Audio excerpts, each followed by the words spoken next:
Daily तो हम लोग उनको सुनते हैं, उनसे इंस्पिरेशन लेते हैं। आज एक ऐसी घटना हुई है कि ऐसी आपने एक कार्यक्रम का आयोजन किया और मैं बड़ा विचलित था जब ऊपर मुझे पता चला कि ऐसा कुछ होने वाला है। तो मैंने पिताजी से बात की, मैंने कहा कि ऐसा ऐसा होने वाला है, पुष्पेन जी आने वाले हैं, कैसे मैं उनके सामने क्या बोलूँगा। पिताजी ने, और एक्चुअली फिर पिताजी ने ये बात कही कि, और ये सारी बातें हुई कि पिताजी ने कहा कि माननीय पुष्पेन जी ने जब एक बार ऐसी मैं टेलीविज़न पे डिबेट कर रहा था टाइम्स नाउ पे, तो सर ने मुझे देखा था। उसके बाद सर ने मुझे कॉल किया और उससे पहले लगातार 2-3 साल से रोज़ रात में मेरा यही काम था रिलीजियसली कि मैं इनके एक वीडियो सुनता ही सुनता था, चाहे वो 1 घंटे का हो, चाहे 1.5 घंटे का हो, 10 मिनट का, 20 मिनट का, हमेशा वो मेरी जहन में रहते थे। तो जब सर का कॉल आया मेरे पास, तो पता नहीं क्या हुआ, जब उन्होंने बोला, उन्होंने कहा विष्णु मैं पुष्पेन कुलशेष बोल रहा हूँ। मैंने कहा सर आपको तो मैं रोज़ सुनता रहता हूँ। और तो मेरे लिए एक सपना था कि उन्होंने मुझे फ़ोन किया और फिर उसके बाद हम मिले और उन्होंने यही कहा कि मैं ये चाहता हूँ कि आप जैसे यंगस्टर्स समाज में आगे आएँ, अपनी बात रखें, और मेरा यही इंटेंशन और ध्येय है कि मैं आप जैसे 100 विष्णु शंकर जैन पैदा करूं और लोगों के सामने लेके आऊं। तो ये उनका बड़प्पन है और ये एक उनकी सोच है, और ये उनकी ही सोच के कारण है कि आज मैं आपके सामने यहाँ पे खड़ा हूँ और इस तरह से अपनी बात रखता हूँ। माननीय सतीश जैन साहब ने हम लोगों को बहुत सपोर्ट किया है, उनका बहुत समर्थन, आशीर्वाद हमेशा मिलता रहा है। और अब थोड़ा सा मैं अपने विषय पे आता हूँ, और कोशिश यही रहेगी कि इतने भारी विषय को एक कम टाइम में आपको मैं एक्सप्लेन कर सकूं। काशी का जो हमने यहाँ केस फाइल किया है, केस फाइल करने के पीछे मेन इंटेंशन, मेन मकसद यही था कि हमारी आर्य सनातन वैदिक हिंदू धर्म की जो विरासत है, जो खोई हुई विरासत है, जो हमारे अंदर की खोई हुई स्पिरिचुअलिटी है, उसको हम रेस्टोर कर सकें, उसको हम वापस ला सकें। और उस इंटेंशन से, उस बैकग्राउंड में काशी का ये हमने केस फाइल किया। काशी की क्या महत्वता है, मुझे लगता है ये मुझे काशी वासियों के सामने बताने की जरूरत नहीं है, मेरे से बेहतर आप लोग जानते हैं। पर आदि विशेश्वर की और इस स्थान की, इस मंदिर की लड़ाई हम लोग क्यों लड़ रहे हैं, उसके पीछे क्या कारण है, क्या ऐसे तर्क हैं, क्या ऐसे रेफरेंस हैं जिसकी वजह से आज हम आपके सामने हैं और बराबर यहाँ पे आना पड़ता है इस मुकदमे के लिए। तो उसके लिए सबसे इंपॉर्टेंट रीजन ये है कि किसी भी धर्म का जो एंड रिजल्ट होता है, और जब मैं धर्म कह रहा हूं तो सनातन, आर्य सनातन वैदिक हिंदू धर्म कह रहा हूं, उसका एंड रिजल्ट होता है मोक्ष पाना, कि हम इस जीवन मरण के साइकिल से निपटारा पाएं और वापस अब ईश्वर में, परमात्मा में विलीन हो जाए। तो काशी ही एक ऐसी नगरी है जो हमारे पुराणों में जिसका वर्णन है कि काशी ही एक ऐसी नगरी है कि जिसको यहाँ पे जिसका मृत्यु होती है उसको मोक्ष की प्राप्ति होती है। और ये लड़ाई सिर्फ इस मंदिर की नहीं है, ये लड़ाई इस 5 कोस के एरिया को अभिमुक्त एरिया घोषित करने की लड़ाई है। और इसका पुराणों में क्या रेफरेंस है, वो कुछ रेफरेंस मैं यहाँ पे आपके सामने रखना चाहता हूँ। सबसे पहले काशी का क्या महत्व है, वो जेम्स प्रिसेप ने अपनी किताब में लिखा था, वो मैं आपके सामने रखना चाहता हूँ। The Vedas and shastras all testify that Visheshwar is the first of the devas, Kashi the first of the city, Ganga the first of the river, charity the first of the virtues।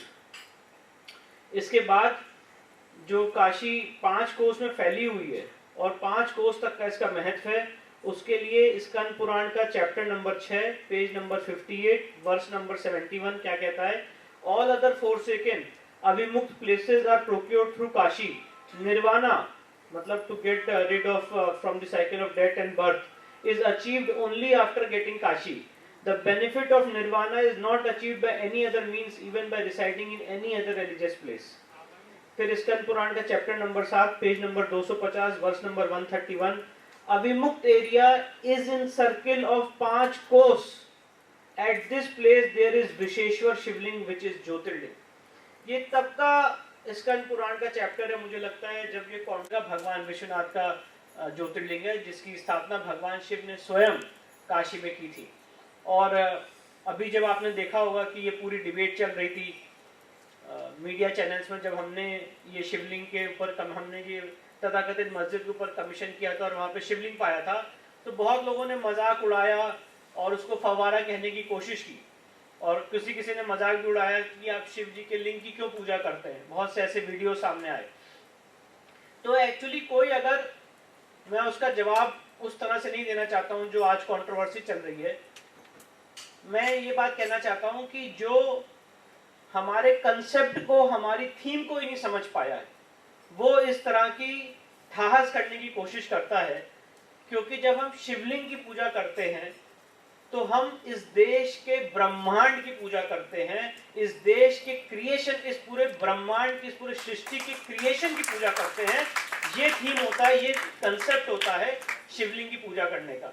जो अज्ञानी लोग हैं, जो विधर्मी लोग हैं, उन्होंने उसको मजाक में, ठहास में ये सारी बातें लोगों के सामने रखी।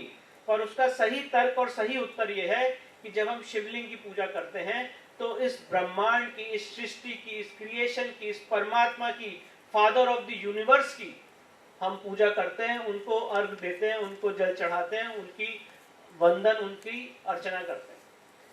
अब जब यहाँ पे काशी का जो इतिहास हमें मिलता है कि भगवान शिव ने स्वयं इस नगरी को बसाया था और यहाँ पे ज्ञान व्यापी कुआं है, जिसके जल का आचमन करने से, जिसके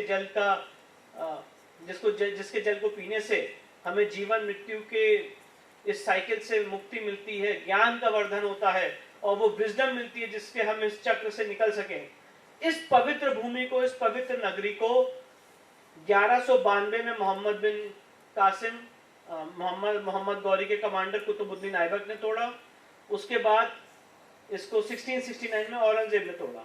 इस तोड़ने के फरमान को और इस तोड़ने की एविडेंस को, ऐसा नहीं है, मैं और ये बात आज आपके सामने बहुत अथॉरिटी से, बहुत ही सीरियसली ये बात कहना चाहता हूँ कि ऐसा नहीं है कि हमने कुछ एक दो हिस्ट्री बुक्स पकड़ी और हमने आपको बोला कि हाँ यहाँ पे मंदिर तोड़ी गई थी और मस्जिद तामीर कर दी गई थी। अब इस बात में, और ये बात इसलिए मैं आपके सामने कह रहा हूँ कि आपसे और लोगों में बात फैले और ये जाए। अब इस बात में कोई डाउट ही नहीं रह गया है कि यहाँ पे मंदिर तोड़ी गई थी। उसका कारण ये है कि काशी विश्वनाथ के केस में यूपी सरकार एक एक्ट लाई थी 1983 में, यूपी काशी विश्वनाथ एक्ट 1983।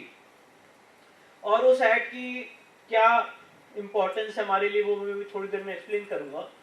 पर यूपी एक्ट को अल्टीमेटली सुप्रीम कोर्ट तक चुनौती दी गई और सुप्रीम कोर्ट में जस्टिस रामास्वामी का जजमेंट है, 3 जजेस bench of the supreme court का जजमेंट है 1997, 4 SCC, पेज 606 पे, इजिली अवेलेबल है, नेट पे कोई भी पढ़ सकता है।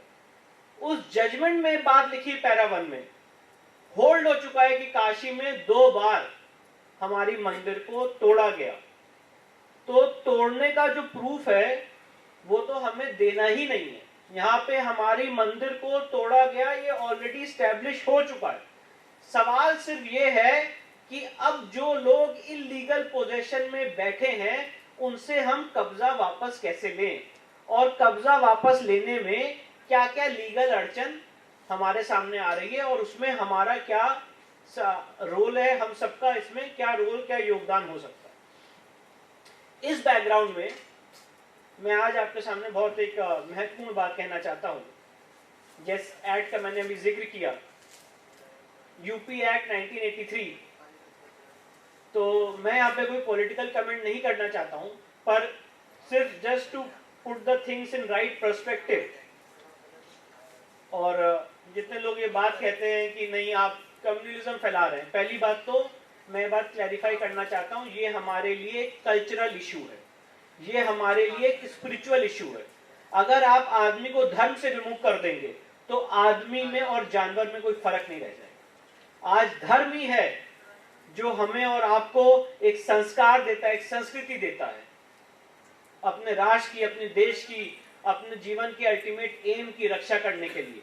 और इसीलिए यूपी सरकार, जो कांग्रेस गवर्नमेंट उस समय थी 1983 में, ND तिवारी उस समय चीफ मिनिस्टर थे, उन्होंने एक्ट लाया और ये बात कही कि जो इस समय का आज का मंदिर है वो सांकेतिक ज्योतिर्लिंग है, असली ज्योतिर्लिंग इस समय तथाकथित मस्जिद में है।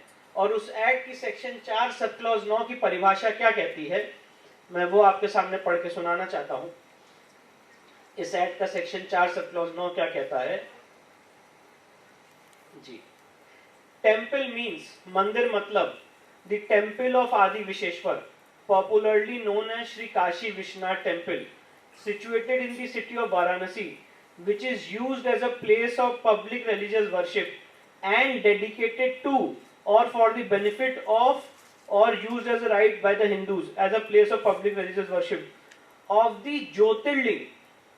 ज्योतिर्लिंग शब्द का इस्तेमाल यहाँ पे किया गया है, जो ओरिजिनल ज्योतिर्लिंग है, and includes all subordinate temples, जितने एक मंदिर के अंदर बहुत सारे सबऑर्डिनेट मंदिर होते हैं, श्राइन्स, सब श्राइन्स एंड दी अस्थान, अस्थान जहां पे ओरिजिनल सीट थी भगवान आदि विश्वेश्वर की, of all other images and deities, mandaps, mandaps word बहुत इंपॉर्टेंट, इसको भी मैं एक्सप्लेन करता हूं, wells, tanks and other necessary structures and land appurtenant thereto।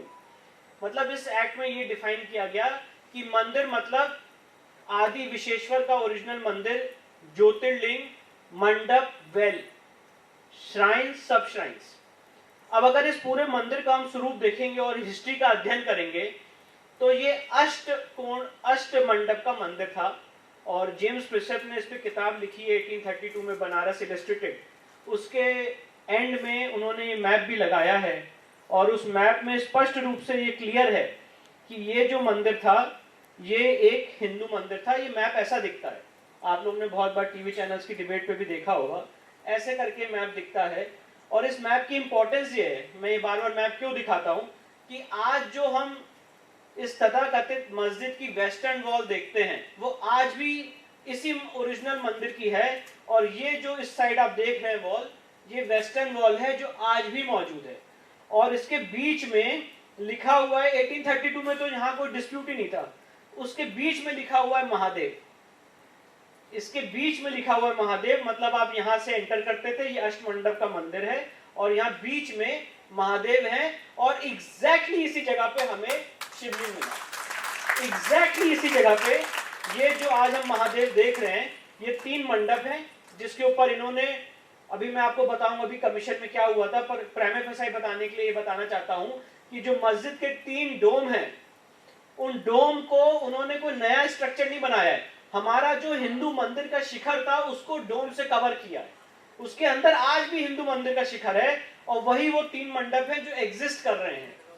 उस मंडप से जरा सा आप आगे बढ़ेंगे तो जो इस मैप में महादेव लिखा हुआ है, एग्जैक्टली उसी जगह पे शिवलिंग मिला है, जो इस समय नंदी से 83.3 फीट की दूरी पे है, और नंदी भगवान उसी की तरफ देख रहे हैं।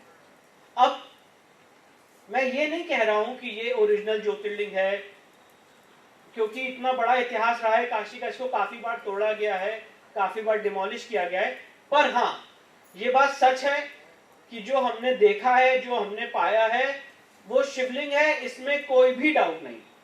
और वो शिवलिंग बहुत नीचे तक जा रहा है, ये अभी हमने वजू खाने की फर्स्ट फ्लोर पे हमें मिला है, और अभी इसका, और जब नीचे इसका खनन किया जाएगा, खुदाई की जाएगी, तो वो शिवलिंग करीब 8 से 10 फीट का, अभी तक इसका अर्घा नहीं मिला, इसका अर्घा मिलना बाकी है, और वहां पे एक और शिवलिंग है। तो वो सारी आगे इस केस की, जब केस आगे बढ़ेगा तो उसका विषय है, पर सिर्फ to just to put the things in the right perspective, ये बात मैं आपको बताना चाहता था मैप दिखा के कि इस मैप की क्या इंपॉर्टेंस है। और जेम्स प्रिसेप ने एक बहुत इंपॉर्टेंट बात कही है अपनी इस बुक में, बनारस इलस्ट्रेटेड में, अपनी बुक की पेज 69 पे उसने क्या कहा है, जब तो कोई डिस्प्यूट नहीं था, कोई पॉलिटिकल और कुछ नहीं था, उसने क्या लिखा है, मैं उस पेज 69 को बनारस इलस्ट्रेटेड की किताब को कोट करना चाहता हूँ। The principal lingam of Mahadev stood in an ornamented reservoir in the centre, having a drain below to carry of the Ganges water continually poured over it by day and night। मतलब उन्होंने कहा कि इस पूरे मंदिर के बीचों बीच महादेव का शिवलिंग है, और जब उसमें गंगा जल चढ़ाया जाता है तो ऐसी व्यवस्था की गई है कि वो पानी जाके गंगा में मिले। तो सवाल ये बनता है कि ऐसी कौन सी मस्जिद हो सकती है इंडिया में जिसके बीचों बीच इतना भारी स्ट्रक्चर, इतना भारी शिवलिंग मिले, जिसको फव्वारा कहने की कोशिश की जा रही है। और सवाल ये भी बनता है कि ऐसा कौन सा फव्वारा है जो शिवलिंग हमें मिला है वो 2.5 फीट का है और उसमें 63 सेंटीमीटर का छेद किया गया, उसको फव्वारा बताने की कोशिश की गई है। अगर 2.5 फीट को अगर आप 63 सेंटीमीटर को माइनस करेंगे या कैलकुलेट करेंगे तो समवेयर अराउंड 2 फीट आता है, और ये जो शिवलिंग है 2.5 फीट का, तो करीब 0.5 फीट का डिफरेंस तब भी रह जाता है।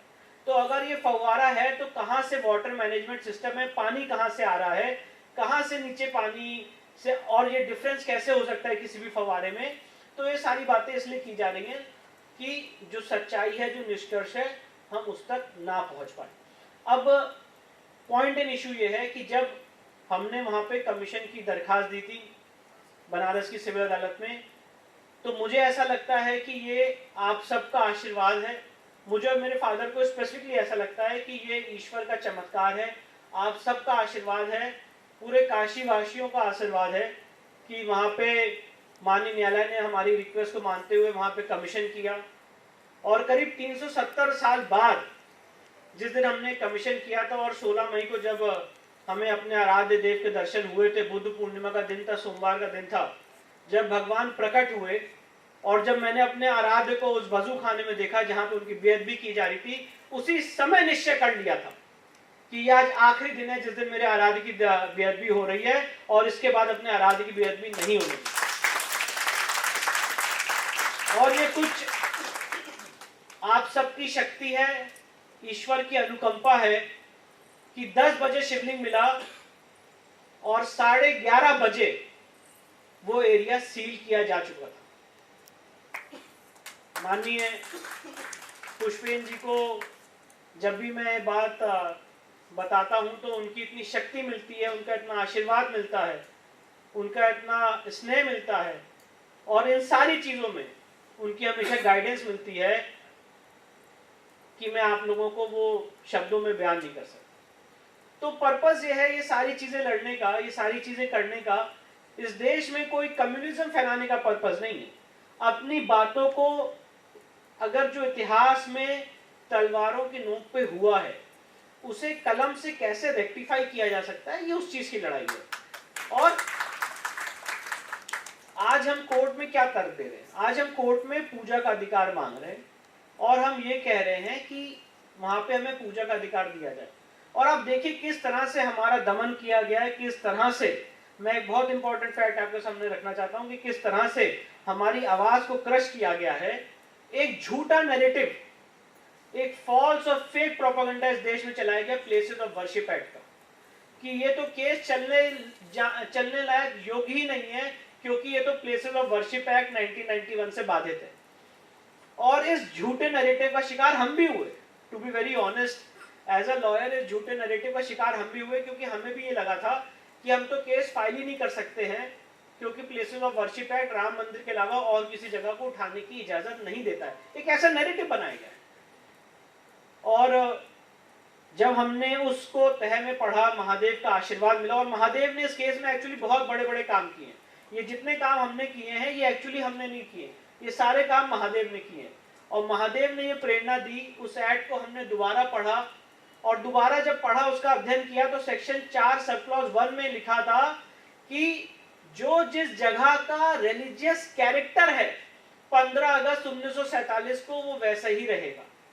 मतलब अगर आज फॉर एग्जाम्पल, मैं आपको इस बात को एक एग्जाम्पल के तौर पर समझाना चाहता हूं कि 15 अगस्त 1947 को जो जिस जगह का धार्मिक स्वरूप था वो वैसे ही रहेगा। मतलब फॉर एग्जाम्पल अगर मैं कह रहा हूं कि ये होटल नहीं है, एक मीडिया का न्यूज रूम है, और आप कह रहे हैं होटल है, तो उसका जो स्वरूप है वो तय करने के लिए क्या होगा। जो व्यक्ति ये कह रहा है कि मीडिया का न्यूज रूम है वो एविडेंस देगा, यहाँ पे कैमरा लगे हैं, यहाँ पे चेयर लगी है, यहाँ पे लोगों के बैठने की व्यवस्था है। जो लोग होटल कह रहे हैं वो दिखाएंगे कि इसका सेटअप एक होटल रूम का है, और अलग अलग तरह के एविडेंस देंगे।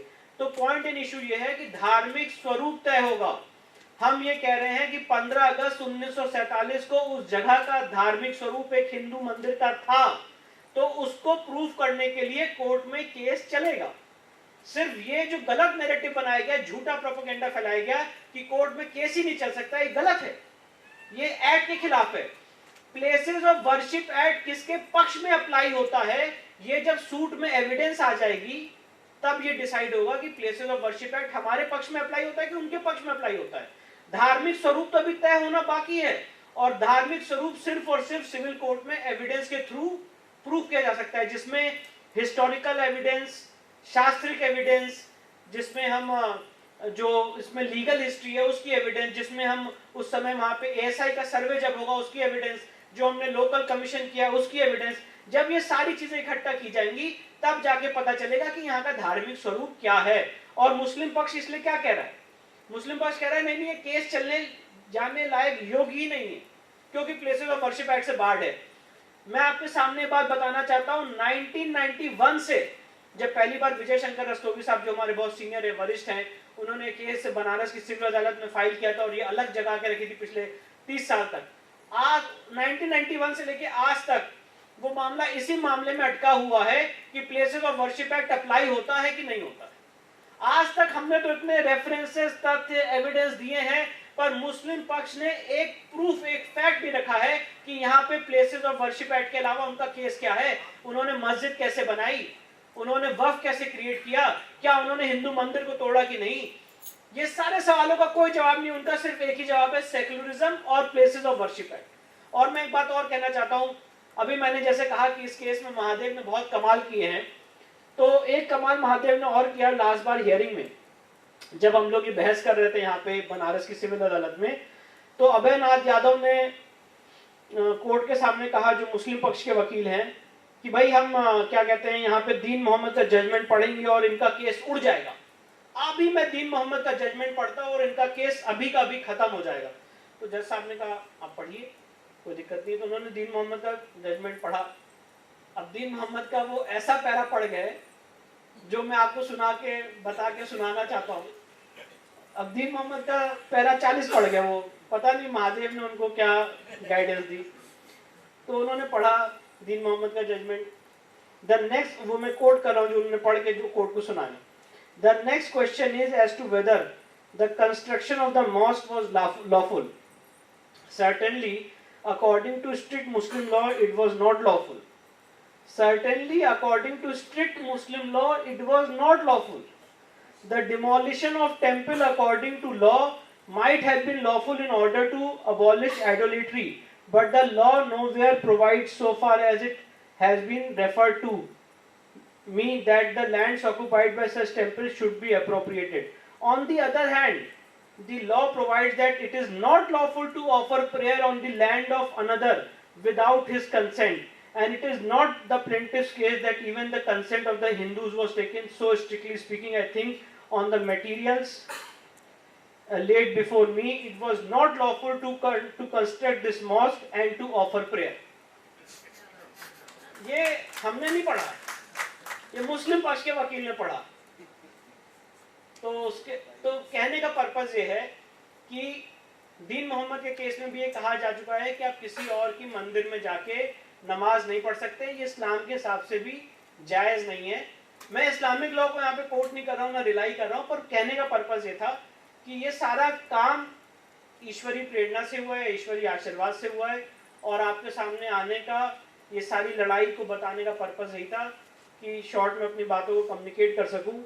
और मुझे फिर से इस गुस्ताखी के लिए मैं क्षमा मांगूंगा माननीय पुष्पेंद्र जी से कि आज ये गुस्ताखी मैंने की है, और मैं उनसे दोबारा हाथ जोड़ के क्षमा मांगता हूँ। बार करते रहे। आप सबको बहुत बहुत आभार, आपने बहुत ध्यान दिया।